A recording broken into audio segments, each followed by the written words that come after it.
What appealed to us about living in a small space was just being able to utilize every square inch of space. It's about 270 square feet plus the loft. I already owned it and it was unusable space at the time. It was just storage. So converting it into something that was so functional was the point of the whole project. This was the biggest project I've done yet.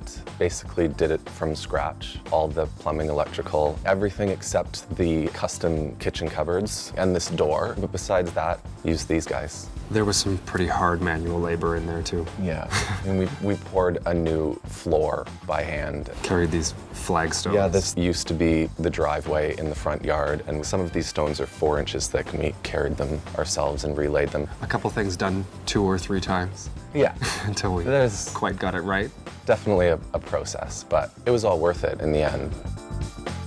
I think that the function of the space really dictated the design. The priority wasn't what was aesthetically best or pleasing, it was how do we make this work? There's a lot of crooked walls in here which led to like nooks and crannies. So we thought, okay, well let's put a built-in, let's make this something. We did have a limited budget. The entire thing was done for under $20,000. So we did a lot of flea marketing and kijijiing, and for us it was part of the fun to drive around to these antique markets. We had a laundry list of items and things that we needed, but we never really rushed. We learned through the whole process that unless it's perfect, we can't have it. We don't have the space. We've ended up with little tables and chairs and things like that and brought them home and set it down and looked and thought, oh, oops.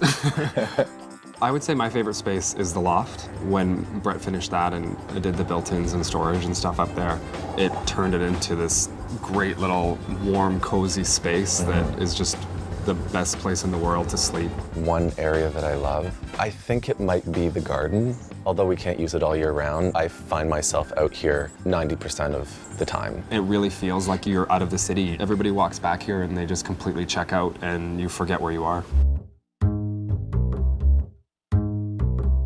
There are very few moments where I feel like I need more space. Everything's very organized. I think that's the key, is that everything has to have its place. And you need to be diligent about putting things back in their place. It keeps us pretty minimal in what we have and the clothing we buy. Luckily, we're the same size, so we can share our wardrobe, which otherwise I don't think this would be possible. Yeah.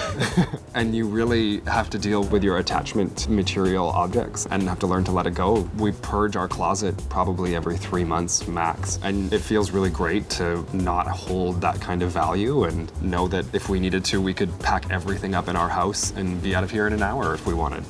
This project was one of the first things we did together when we first met. So I think we learned a lot about each other and understanding what it means to be on the same team, even when a wall goes up crooked and it has to come down, and remembering that that's no one's fault. I felt like it just screamed, make me a cabin. And I think it turned out exactly how it should be. Coming home is always like just a complete highlight of the day. And in the wintertime, when the fireplace is going and it's cozy inside and it's snowing out, you just have zero desire to go anywhere else.